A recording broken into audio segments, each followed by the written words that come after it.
Hello friends, welcome to my channel. இன்னைக்கு இந்த வீடியோல நம்ம என்ன பார்க்க போறோம் அப்படினா ரொம்பவே ஈஸியான, ரொம்பவே ஹெல்த்தியான, ரொம்பவே வித்தியாசமான எக் பரோட்டா தான் பார்க்க போறோம். இந்த பரோட்டா செய்யிறது ரொம்ப ஈஸி. வெறும் 5 நிமிஷம் போதுது செய்யிறதுக்கு. வாங்க இது எப்படி செய்யிறதுன்னு வீடியோல பார்க்கலாம். அதுக்கு நான் இன்னைக்கு 1 கப் கோதுமை மாவு எடுத்துர்க்கேன். அது கூட தேவையான அளவுக்கு உப்பு சேர்த்துக்கலாம். 2 ஸ்பூன் அளவுக்கு எண்ணெய் ஊத்திக்கங்க. இது எல்லாத்தையும் சேர்த்து நல்லா mix பண்ணிக்கலாம். நல்லா mix பண்ணதுக்கு அப்புறமா கொஞ்சமா தண்ணி ஊத்தி இந்த சப்பாத்தி மாவு அளவுக்கு பிசைஞ்சு எடுத்துக்கங்க. இப்போ நமக்கு மாவு ரெடி ஆயிடுச்சு. இது மேல எண்ணெய் தடவி ஒரு 10 ல இருந்து 15 நிமிஷம் போல இத ஊற வச்சுக்கலாம்.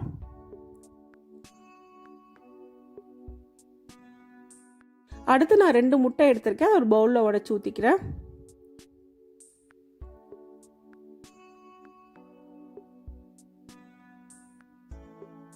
ரெண்டு முட்டைக்கு உங்களுக்கு 4 பரோட்டா அளவுக்கு வரும். இது கூட 1/2 ஸ்பூன் அளவுக்கு ரெட் சில்லி பவுடர்,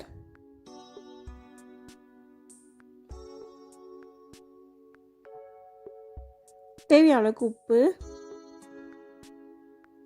1/2 ஸ்பூன் அளவுக்கு மிளகுத்தூள். இது எல்லாத்தையும் போட்டு நல்லா மிக்ஸ் பண்ணிக்கங்க. முட்டையோட ஒயிட்டும் எல்லோவும் நல்லா மிக்ஸ் ஆகணும். அந்த அளவுக்கு நல்லா மிக்ஸ் பண்ணிக்கங்க.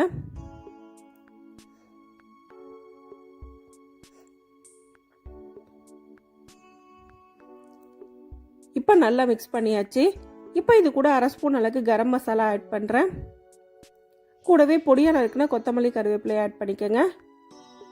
பொடியா நறுக்குன பச்சை மிளகா, ஒரு பெரிய வெங்காயம் பொடியா நறுக்கி அதையும் ஆட் பண்ணிக்கிறேன். இது எல்லாத்தையும் சேர்த்து நல்லா மிக்ஸ் பண்ணிக்கலாம். இப்போ நல்லா மிக்ஸ் பண்ணியாச்சு. இந்த அளவுக்கு மிக்ஸ் பண்ணால் போதும். இப்போ நம்ம பரோட்டா பண்ண ஆரம்பிச்சிடலாம். அதுக்கு நம்ம பிசைஞ்சு வச்சிருக்க மாவுல இருந்து கொஞ்சமா மாவு எடுத்துக்கலாம். அதை ட்ரையான மாவுல ஒரு தடவை புரட்டி எடுத்துக்கங்க. சப்பாத்தி தேய்க்கிற கட்டையிலையும் ட்ரையான மாவு போட்டுக்கங்க. அப்பதான் நமக்கு ஒட்டாம வரும்.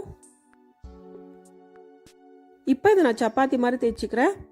ரொம்ப மெலிசா தேய்ச்சிட வேணாம், கொஞ்சம் திக்காவே தேய்ச்சிக்கங்க. இப்போ நல்லா தேய்ச்சாச்சு. இப்போ இதில் நம்ம ரெடி பண்ணி வச்சிருக்க முட்டையை 2 ஸ்பூன் அளவுக்கு வச்சுக்கலாம்.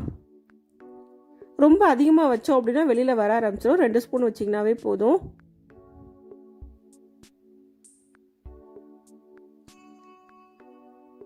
இப்போ இது நல்லா மடிச்சுக்கங்க. நான் முக்கோண ஷேப்பில் மடிக்கிறேன். நீங்கள் எப்படி வேணாலும் மடிச்சுக்கலாம். நல்லா மடிச்சுட்டு இது மாதிரி ஒட்டிக்கங்க. அப்போ தான் நமக்கு முட்டை வெளியில் வராமல் இருக்கும்.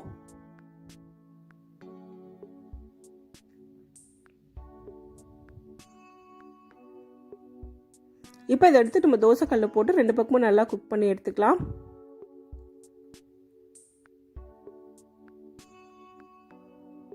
ரெண்டு பக்கமும் நல்லா ஆயில் ஊற்றி குக் பண்ணிக்கோங்க.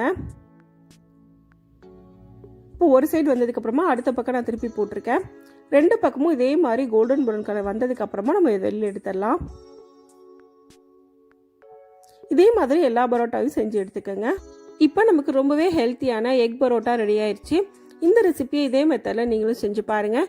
இந்த வீடியோ உங்களுக்கு பிடிச்சிருந்தா லைக் பண்ணுங்கள், ஷேர் பண்ணுங்கள், கமெண்ட் பண்ணுங்கள். மறக்காமல் சேனலை சப்ஸ்கிரைப் பண்ணுங்கள். தேங்க்ஸ் ஃபார் வாட்சிங்.